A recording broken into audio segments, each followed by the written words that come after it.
Hi, Cham. It's been years I did any video.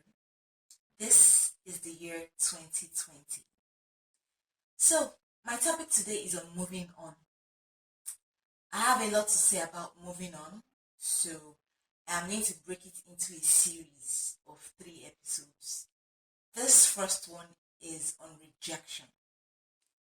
When people hear rejection, they think about eros, erotic love. Like a guy who likes a girl and he asks her out and the girl turns him down, or a girl who likes a guy and she asks him out and the guy says no, that kind of rejection.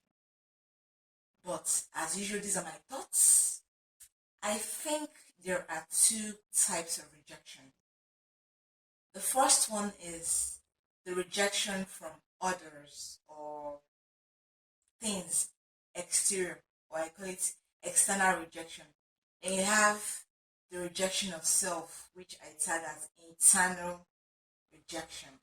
So I'll take the first one. And as usual, I love stories. So I am going to tell you a story.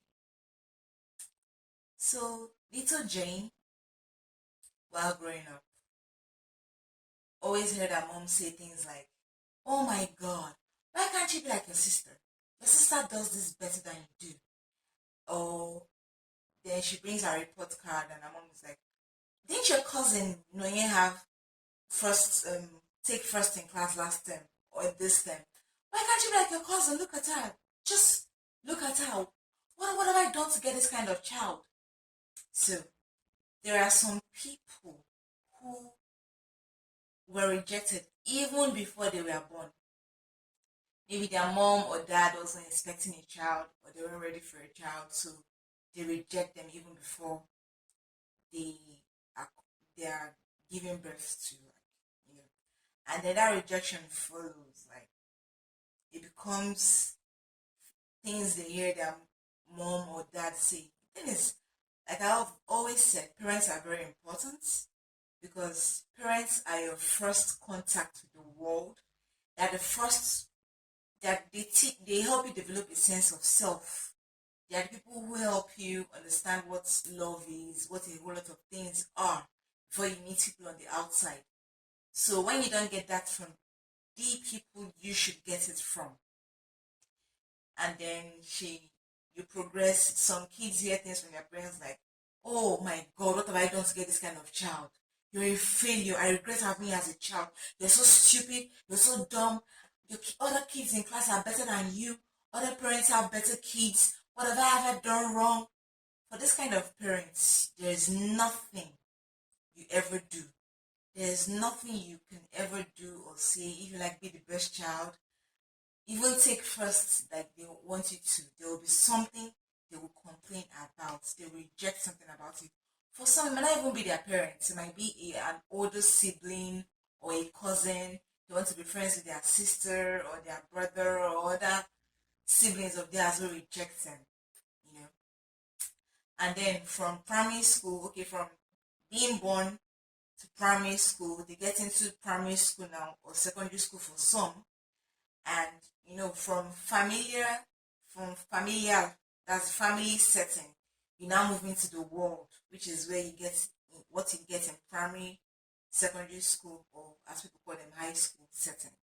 And now Jane wants to be friends with Faith, but Faith doesn't want to be friends with Jane.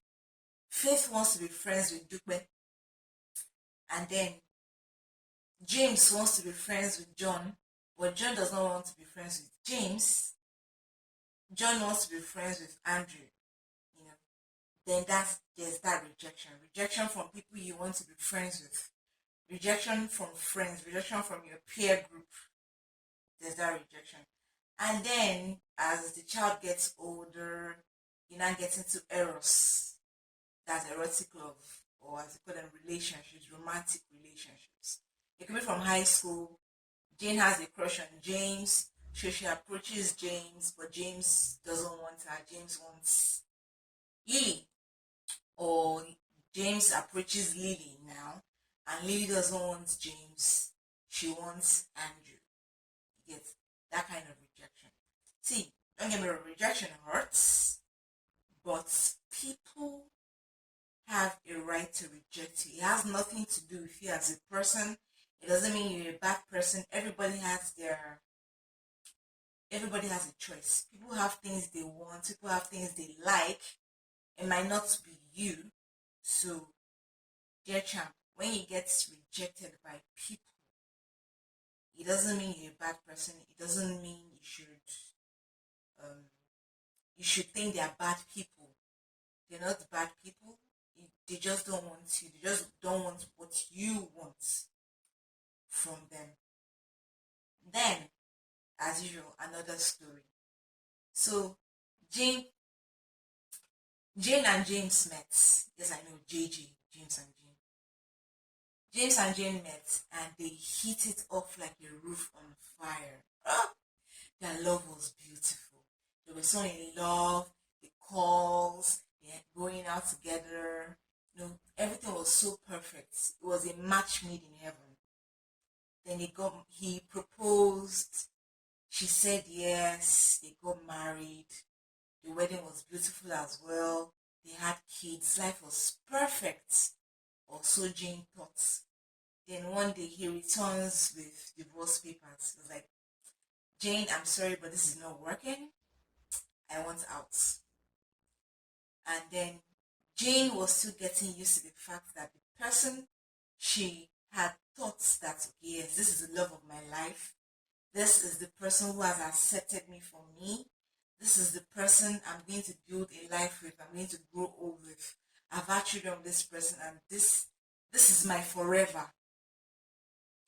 And they're going through this divorce, and she discovers that James has Mugbe. He's seen Mugbe already. And then Jane begins to wonder, what did I do wrong? Is there something wrong with me? Okay, wait. What's with Mokwe? Why does he like Mokwe and not me? Is there something she's doing wrong? Did I do something wrong? Is there something about me? Is there something he likes in her that he never saw in me? She starts wondering, thinking about it, analyzing their whole relationship from when they met to when they got married to the whole marriage. Champ, that is what rejection does to you. Rejection makes you think, you begin to wonder. For some people, especially when you faced rejection, let's say in romantic relationships, you got into a relationship with Jane, she left you. You got into a relationship with Lee, she left you. You got into a relationship with Chioma, she left you. Like, you have series of relationships where everybody keeps leaving, and then you begin to think, okay, there's something wrong with me. There's something about me that is making everybody leave. Something must be wrong. And then when they move on to other people, like it's in the case of Jane, you begin to wonder, okay, what are they doing wrong? Why does this person like this other person and not me? Why not me? Why can't they choose me? Why can't they love me the way I want them to? Why can't they like me or accept me? Rejection does that. So you begin to analyze, think about it, which leads me to the second kind of rejection. I'll get into that later. So rejection makes you think, especially when you've had successive episodes of rejection. Okay, yeah, something must be wrong with me. Everybody keeps leaving. Sometimes it might not be that there's something wrong with you. It might be you're meeting the wrong set of people. See, when people reject you, I think it's okay to cry. It's okay to grieve. Do what you need to do, but don't stay there for long. Don't spend years crying and grieving. And then, if you need to analyze or look at the relationship and ask yourself, okay, did I do something wrong? Is there something I can learn from this rejection? You could do that. If you have a trusted friend or sister or brother, or someone who you can go through, who you trust, and you can, go through episodes of that relationship with, you can do that. Analyze and pick out what maybe you feel went wrong. But the truth is that sometimes you might never know what you did wrong because people never give you might never get closure. like in the case of James and Jane, he never gave her closure. And on some for some people, instead of them owning up to their effort in rejecting you, it's really in this kind of relationship that James and Jane had, they would put the blame on you. Like, yeah, you're always whether you're too clingy, you're too this, there's something wrong. I don't like it when you do this, I don't like it when you do that. That's why I couldn't just be with you. They put the blame on you. The fault is never theirs, you know. They just blame you and move on. So yeah, you might never get closure. You might never understand why they left or why they rejected you. So yes, cry, grieve, analyze, learn what you can learn from it. Don't tarry there for long and move on. Another thing is you need to be grateful. Yes, I said that. You have to be grateful. If it's a familial relationship, like maybe from a parent or a sibling, and you've kept trying, you've done the best you can do, you've been the best child you can be growing up, you've done everything you can to make them love you and accept you, but they keep rejecting, they keep telling you that there's something, they can never love you or accept you, they keep rejecting your efforts. Yeah, you need to accept that rejection. Accepting the rejection makes you, leads to now, okay, you cry, you accept the rejection, you analyze, accept the rejection, understand there's nothing you can do that can make this person, this parent or this sibling like you, accept it the way you want, and then move on. I'm not saying be a bad child to them, but just accept that that love you think you should have gotten from your family or from your parents or from your sibling, you're never going to get it. And it's fine. It doesn't make you a bad person. It's them, you know. Accept it. Be thankful for it. Because yeah, they treated you this way. Now you understand the kind of when you have kids tomorrow, because you might have kids tomorrow if you decide to adopt. You understand, yes, my parents, having a parent do this to me made you understand I can be a better parent to my child. This is the kind of parent I shouldn't be to my child. So you should be thankful to them for teaching you how to be a better parent to your child, or how to teach your kids to be better siblings to each other if it's a sibling who is rejecting you over and over. So you can learn that from them.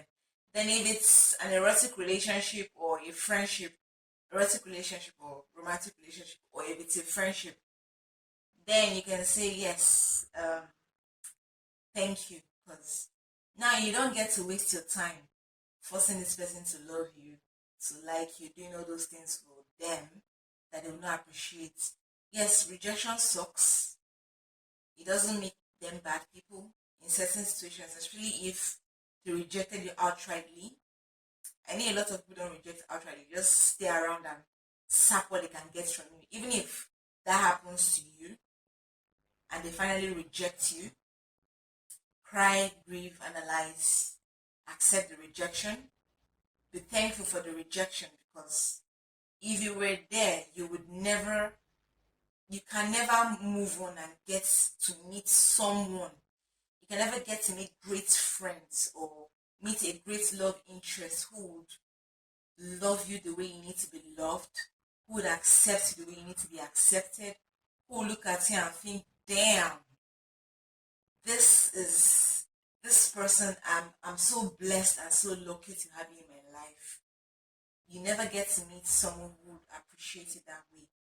And you can never do that if you linger on in that rejection. So, like I said, when you're rejected, cry, grieve, do what you need to do. Analyze, learn what you can learn, accept the rejection, be thankful for that rejection, and know that that rejection will open better doors for you.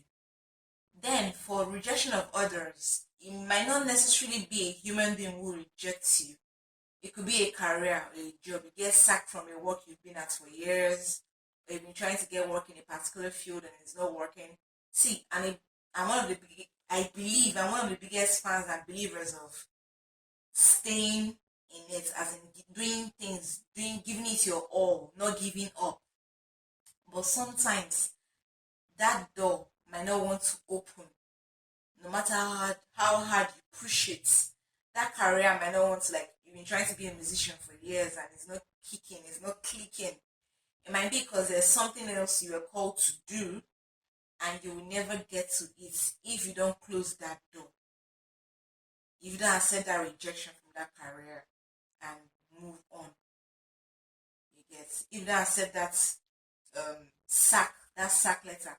For some people, how they became entrepreneurs was for them like they got sacked or they couldn't get a job, and look at them today. They're all success. So sometimes rejection could be from people, it could be from situations.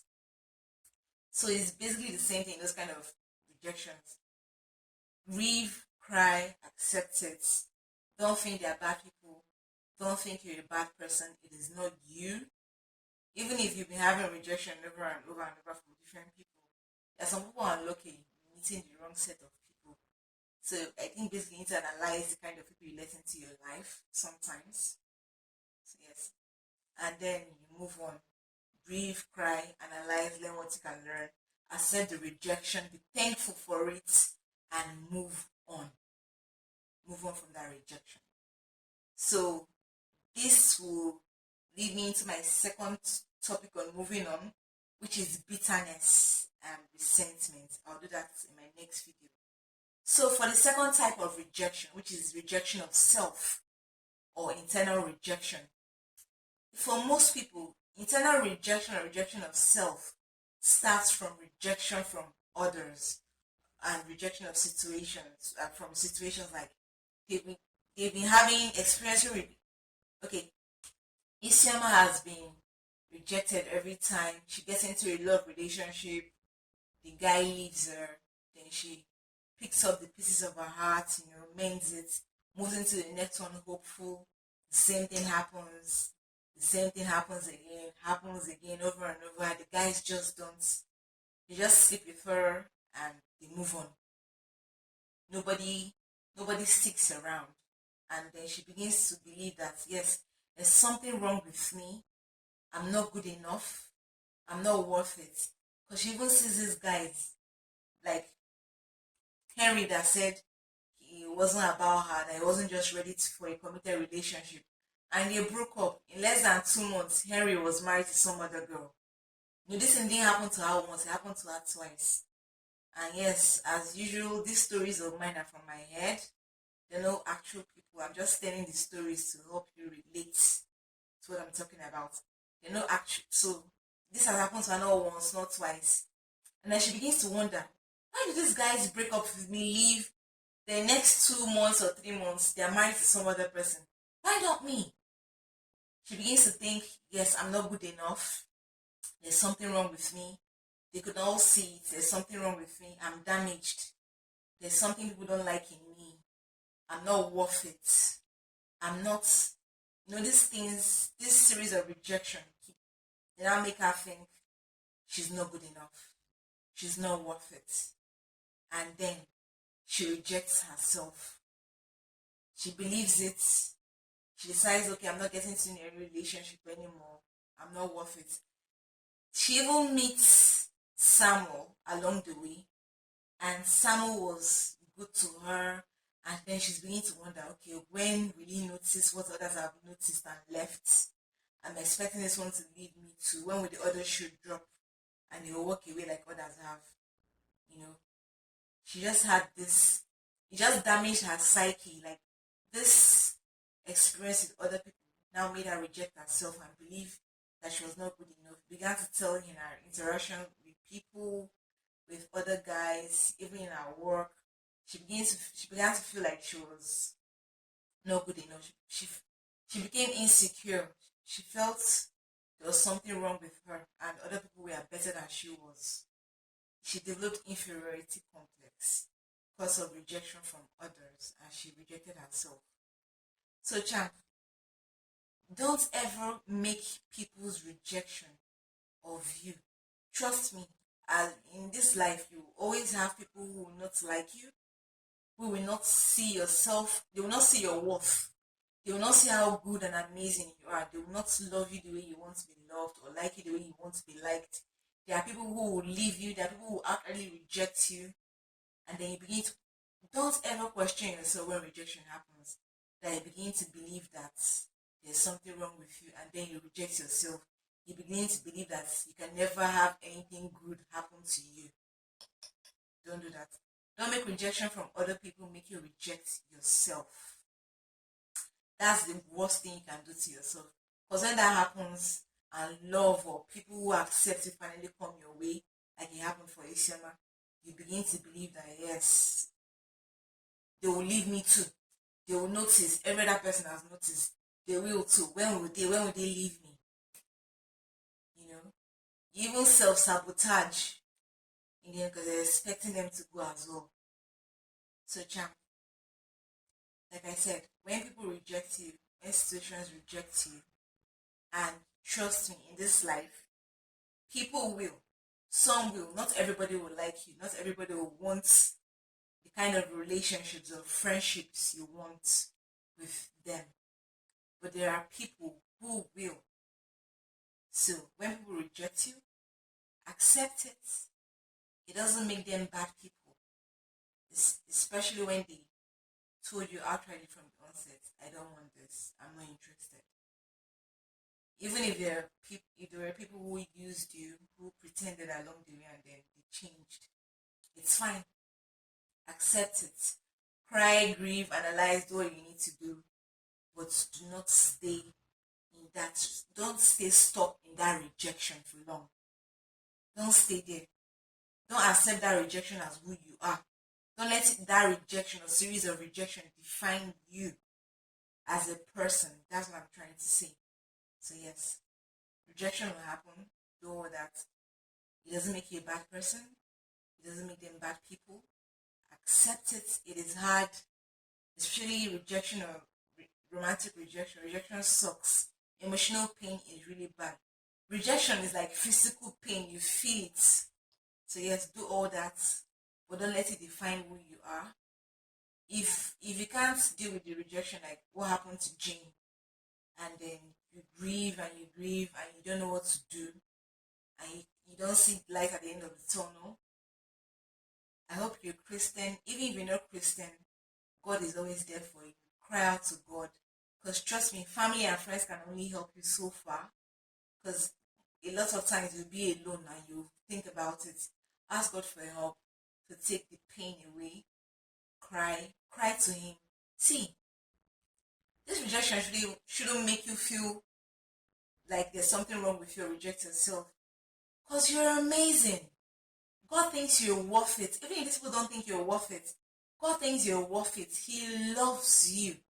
He loved you so much that He gave His only Son to come into this world and die for you. That's how much He loves you. Go to the Bible, go to the Word. God thinks you're amazing. He thinks you're the best. As in, like, He loves you with unconditionally. So ask God for help. I've done that before. Ask God for help. Cry, grieve, but move on. Don't let rejection define you. Cry, do what you need to do, and move on. Do not forget that you are amazing. And there is someone, there are friendships, there's a lover, a friend, a husband, a wife, a boyfriend, a girlfriend, a partner out there who would think that you're amazing and that you are worth it. But you can never meet them or give them 100% of you and love them right if you are stuck in your past rejection. So champ, do not forget that you are a champ and I love you and God loves you more. Do not let rejection define you. Move on. So I hope you get to watch my next video. Bye champ.